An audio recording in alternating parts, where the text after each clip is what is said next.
Look, the workflow is executed and the data is shared in my Google Sheet. No manually typing the data in the Google Sheet and no chances of human errors. Today is day 4 of our 30 days AI automation masterclass. We are finishing our first AI real workflow and I am teaching you the secret language of AI, which is normally known as JSON. Even if you don't have a laptop today, you can follow along your phone on the cloud version. If you want to build the systems that work while you sleep, you need to understand how the data moves. Let's get into this. Now we are back in our workflow screen and we are going to add our first step, which is basically adding the trigger, which is on form submission, which we have also included in our day 3 of AI automation masterclass video. Okay, now we are going to add the form title, which is going to be the booking or something, and book for me, and we are going to add the form elements. Form elements are basically the fields which are going to be used in the form. For example, first name, then we have another element which is last name, then we have another which is age, and another which is, for example, location or etc. You can change the input like radio buttons, password, number, and anything from this. Okay, now we are going to click on execute step and the form is listening. Okay, so writing the name here, we have age 19 and location is New York. Okay, so when we are going to submit the form, you guys can see we have the details here. So in previous video we have completed our form till this step. Okay, now we are moving one step forward. We are going to add an Google Sheet so that the data that is coming from the this form is going to automatically store in the Google Sheet, and we don't need to manually enter the data in Excel or Google Sheet, which also reduces the chances of human errors. So to do that, we have to write here sheets, or you can write Google Sheets. Then we are going to click on append or update row in sheet. Okay, so these are the columns names and fields which we are going to add in our Google Sheets. To do that, we first need to connect n8n with our Google Cloud Console system. To do that, we need to create a new credential, and you can directly sign in with Google, and we are going to sign it here. Okay, so you guys need to select all and then click on continue. So as you guys can see, our Google Cloud Console account is successfully connected with our n8n setup. Okay, so now our next step is to create a Google Sheet which we are going to connect with our n8n workflow. To do that, you need to search Google Sheets on Google Chrome and then open the first link and then come in the screen and sign in this with your Google account. So let me close these all, and now you have to create a blank spreadsheet. Okay, then you guys are going to name it any name, like n8n test, and then the field names which we have set up in our form is going to be the column name here. For example, it's going to be the first name, then last name, then age, and then location. These are going to be our column name. Okay, so after setting up our Google Sheet, now we are going back to our n8n workflow, and we are going to choose the document name from here, which is n8n test, and then we are going to select the sheet number.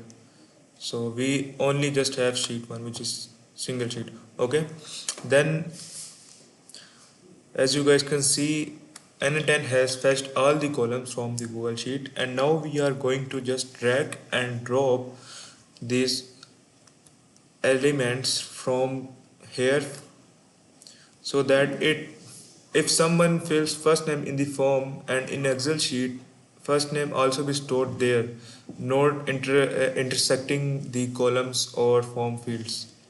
Then we are going to be in our last name, then we have age, and then we have location. One thing is that if you guys are creating the form which doesn't allows any duplicate entry, so you guys can create another field which is like email or like phone number, and then click column to match on. Like for example, if I set first name here as a primary key, so anyone filling first name Javed, second Javed is not going to be stored here. So I think you understand how the primary key works and separates the one data from another data. Okay, so now we are going to execute this step and testing how our workflow is working or not. So we are going on our Google Sheet, and you guys can see that data is stored in the Google Sheet.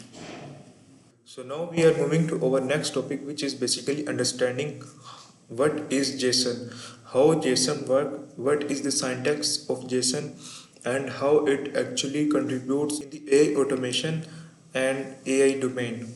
So I have created this PowerPoint presentation, and I will also share this PowerPoint presentation link in the description, so that you guys can also go through from this data. So why are we understanding JSON? Why are we learning JSON here?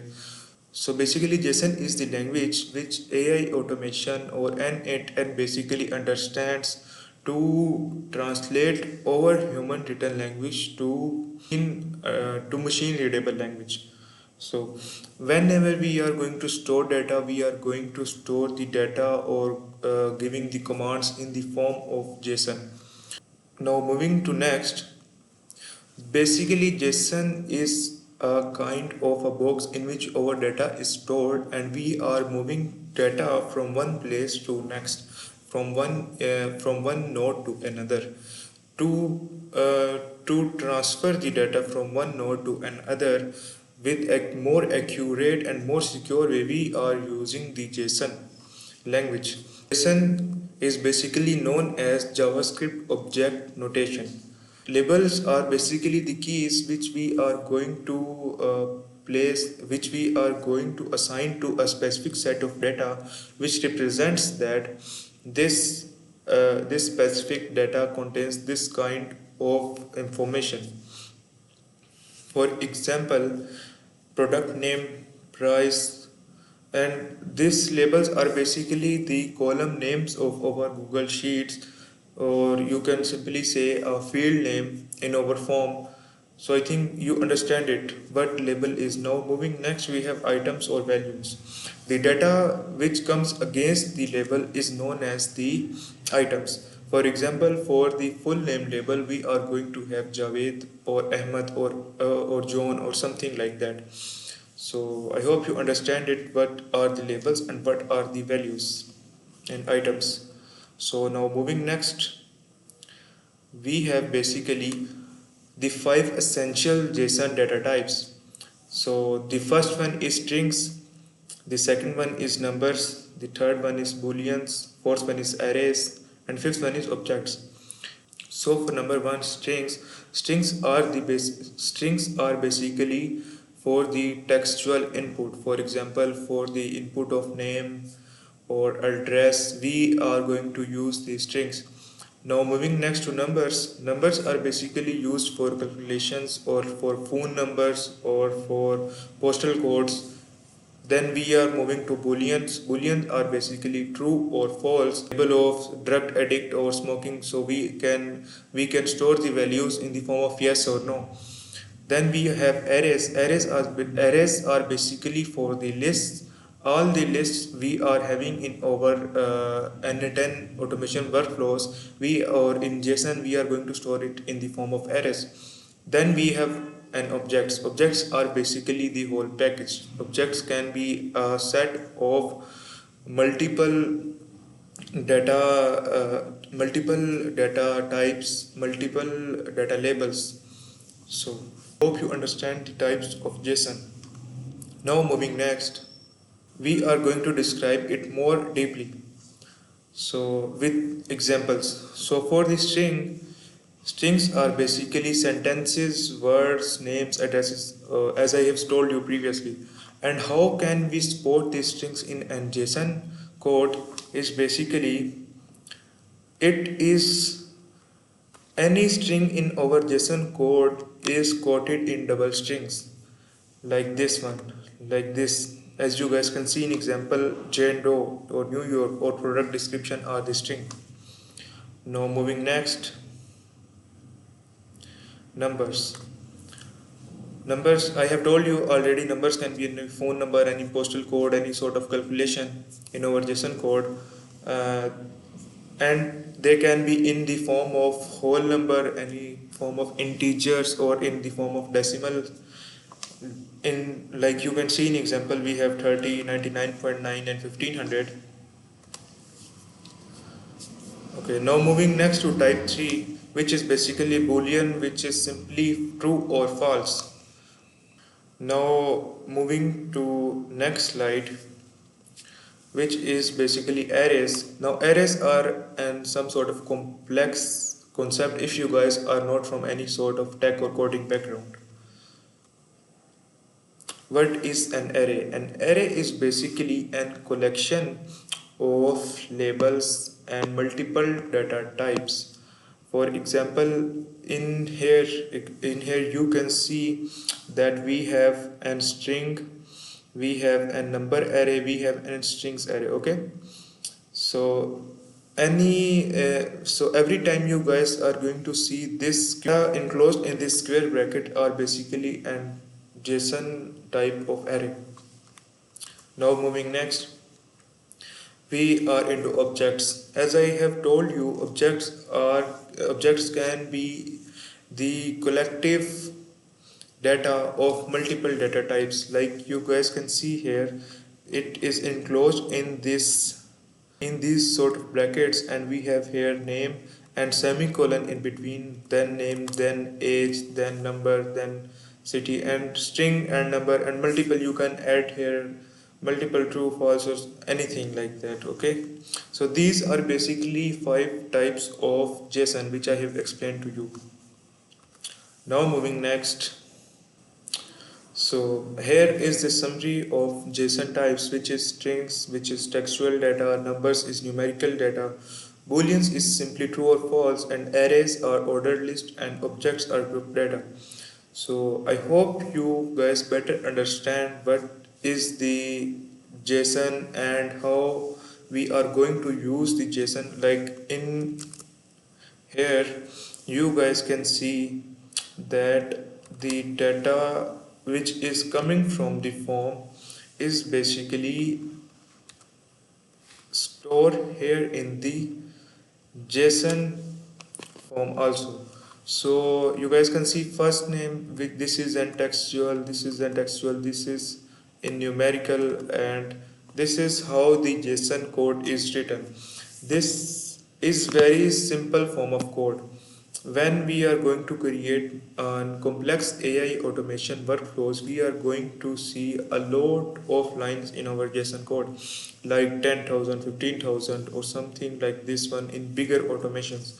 So to understand the base concept of JSON, we need to understand its data type, how the JSON looks, and how JSON transfers the data from one node to another. So I hope you guys understand what is JSON and how does it work. In coming videos, we are going to understand these topics and these things in more complex way, in more complex structures, like connecting 50 or 70 nodes, and then seeing how the data transfers from one node to another until the last without any sort of errors.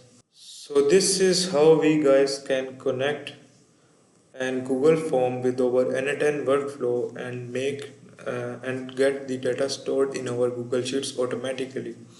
Now you know the types of JSON and how the JSON looks and how the JSON works. So these are some of today's tasks you guys have to complete, and comment below that you guys have completed the task. So your task for day 4 is, first task is that complete this workflow on your own. Create this workflow and test it and see how the data transfers. Your second task is to tell me in the comment section that which data type of JSON have you guys learned today. Tomorrow we are going to be more deeper in AI automation, and we are going to learn expressions and variables in our JSON that will make our automation more smarter and more faster. So that's all for today's video. I hope you like the video. Don't forget to subscribe and like the video. See you guys tomorrow.